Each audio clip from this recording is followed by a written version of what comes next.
ನಿಮಗೆ ಎಷ್ಟು ಥ್ಯಾಂಕ್ಸ್ ಹೇಳಿದ್ರೂ ಕಮ್ಮಿನೇ.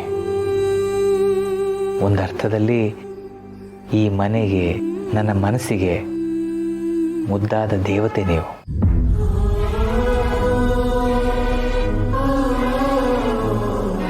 ತುಂಬ ಮಾತಾಡ್ಬಿಟ್ಟೆ ಅಂತಿದೆ ಅಲ್ವಾ?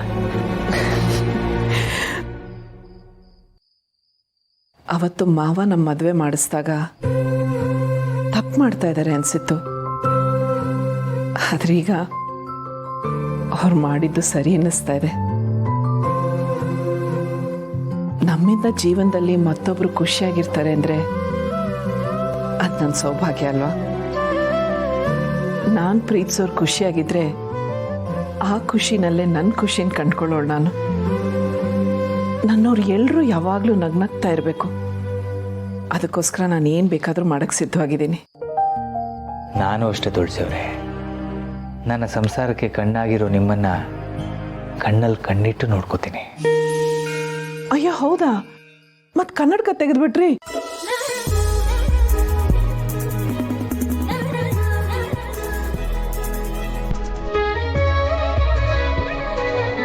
ನಿಮಗೂ ತರಲೆ ಮಾಡಕ್ ಬರುತ್ತೆ.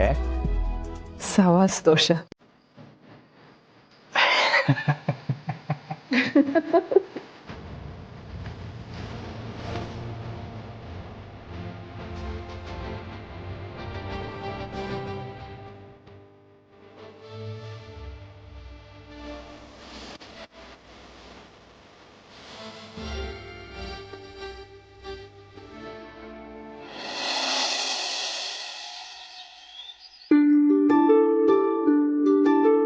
ಅಮ್ಮ, ಕಂಕಣ ಎಲ್ಲ ರೆಡಿ ಆಗಿದೆ. ಎಲ್ಲ ಕಡೆ ಹೆಂಗಸರು ಬರೋದು ಲೇಟ್ ಆಗುತ್ತೆ, ಆದ್ರೆ ನಮ್ಮನೇಲಿ ಗಂಡಸರು ಬರೋದು ಲೇಟ್ ಆಗುತ್ತೆ. ಹ್ಞೂ ಅತ್ತೆ, ಅದರಲ್ಲೂ ಇವತ್ತು ನಾವು ಅವ್ರ ಪಾದ ಪೂಜೆ ಮಾಡ್ತೀವಿ ಅನ್ನೋ ಖುಷಿಗೆ ಅವ್ರ ಪಾದ ನೆಲದಿಂದ 4 ಅಡಿ ಮೇಲಿರುತ್ತೆ. ಎಲ್ಲರೂ ಹಾರಾಡ್ತಿರ್ತಾರೆ. ಆಹಾ, ನಾವು ಮಾಡ್ತಾ ಇರೋದು ಸರಿನಾ? ಪಾದ ಪೂಜೆ ಮಾಡಬೇಕು ಅಂತ ಇಷ್ಟೆಲ್ಲ ರೆಡಿ ಮಾಡಿಕೊಂಡು ಪಾದ ಪೂಜೆ ಮಾಡೋ ನೆಪದಲ್ಲಿ ಕಾಲೆಳೆಯೋ ಮಾತಾಡ್ತಾ ಇದೀವಿ. ಅದಕ್ಕೆ ಅಮ್ಮ, ಹೆಂಡತಿಗೆ ಕಾಲು ಕೊಡೋಕ್ಕೆ ಭಯ ಆಗತ್ತೆ. ಕಾಲು ಕೊಟ್ರೆ ಸಾಕು, ಕಾಲು ಎಳಿಯಕ್ಕೆ ಶುರು ಮಾಡ್ತಾಳೆ. ಹಾಗಂತ ಅವ್ರ ಮಾತಿಗೆಲ್ಲ ತಲೆ ಕೊಡಬೇಡ, ಜುಟ್ಟಿಟ್ಕೊಂಡ್ರೆ ಕಷ್ಟ. ಚಿಕ್ಕಮಾವ, ನಾನು ಹಾಗೆಲ್ಲ ಮಾಡ್ತೀನಾ? ಇಲ್ಲ ಇಲ್ಲ, ನನ್ನ ಹೆಂಡತಿ ಹಾಗೆಲ್ಲ ಮಾಡಲ್ಲ. ಅವಳು ಮಲಗಿದ್ದಾಳೆ.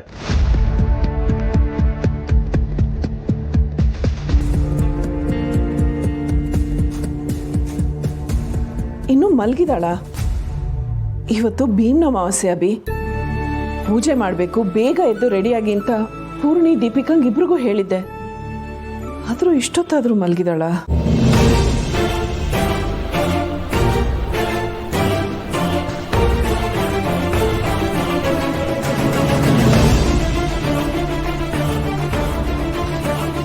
ಅಭಿ, ಇವತ್ತೊಂದಿನ ಬೇಗ ಎಬ್ಬಿಸ್ತೀಯಾ? ಭೀಮ್ನ ಅಮಾವಾಸ್ಯೆ ದಿನ ಅವಳು ನಿನಗೆ ಪಾದ ಪೂಜೆ ಮಾಡಿದ್ರೆ ಶ್ರೇಯಸ್ಸು. ಏನು ಬೇಕಾಗಿಲ್ಲ, ಬರ್ತಿದ್ದ ಹಾಗೆ ಮುಖಕ್ಕೆ ಮಂಗಳಾರತಿನೇ ಮಾಡಿದ್ರಲ್ಲ.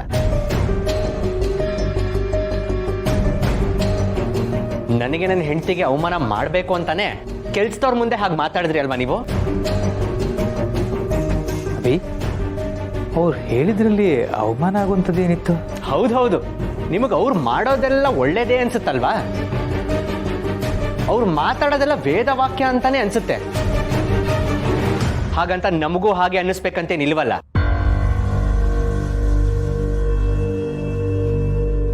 ಇಲ್ಲಿ ಬಂದು ಅವಳಿಗೂ ಅವಮಾನ ಆಗೋದಕ್ಕಿಂತ ಅಲ್ಲಿ ನೆಮ್ಮದಿಯಾಗಿ ಮಲ್ಕೊಳ್ಳೋದೇ ಒಳ್ಳೇದ್ ಬಿಡಿ. ಅಭಿ, ಅದು ಹಾಗಲ್ಲ. ಇದು ಗಂಡನ್ಗೋಸ್ಕರ ಮಾಡೋ ಪೂಜೆ. ಗಂಡನ ಆಯಸ್ಸು, ಆರೋಗ್ಯ, ಅಭಿವೃದ್ಧಿ ಆಗ್ಲಿ ಅಂತ ಮಾಡೋ ವ್ರತ.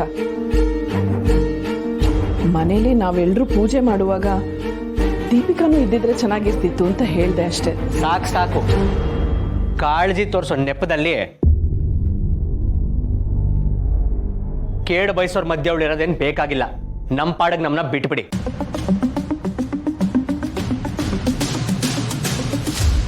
ಅಭಿ ನಿಂತ್ಕೋ.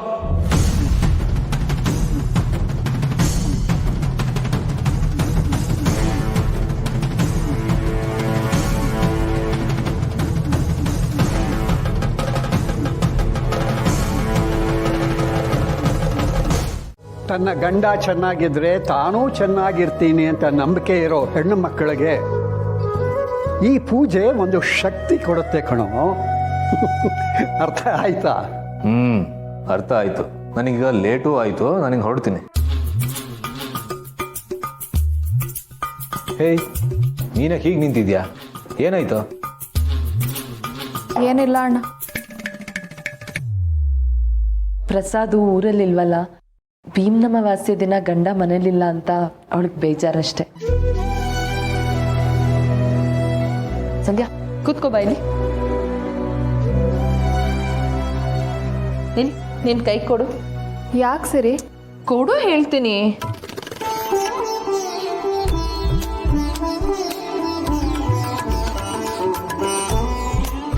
ಹೋಗಿ ತಾತನ ಹತ್ರ ಈಗ ಆಶೀರ್ವಾದ ತಗೋ.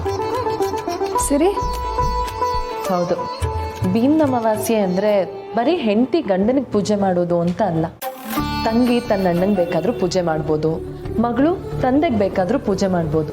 ಒಟ್ಟಿನಲ್ಲಿ ಮನೆಯಲ್ಲಿ ನಾವು ಯಾರನ್ನ ತುಂಬಾ ಪ್ರೀತಿಸ್ತೀವೋ, ಯಾರಿಗೆ ಆಯಸ್ಸು ಆರೋಗ್ಯ ಚೆನ್ನಾಗಿರ್ಬೇಕು ಅಂತ ಅನ್ಕೊಳ್ತೀವೋ ಅವ್ರ ಹೆಸರಲ್ಲಿ ಬೇಕಾದ್ರೂ ನಾವು ವ್ರತ ಮಾಡ್ಬೋದು. ಹೌದಾ? ಹಾಗಾದ್ರೆ ನಾನು ತಾತನ ಹತ್ರನೇ ಆಶೀರ್ವಾದ ತಗೊಳ್ತೀನಿ. ನಾನು ಮಾಡಿರೋ ತಪ್ಪಿಗೆ ಪ್ರಾಯಶ್ಚಿತ್ತನೂ ಆಗುತ್ತೆ, ತಾತಂಗೆ ಆಯಸ್ಸು ಆರೋಗ್ಯ ಗಟ್ಟಿಯಾಗಿರ್ಲಿ ಅಂತ ಬೇಡ್ಕೊಂಡಾಗೂ ಇರುತ್ತೆ.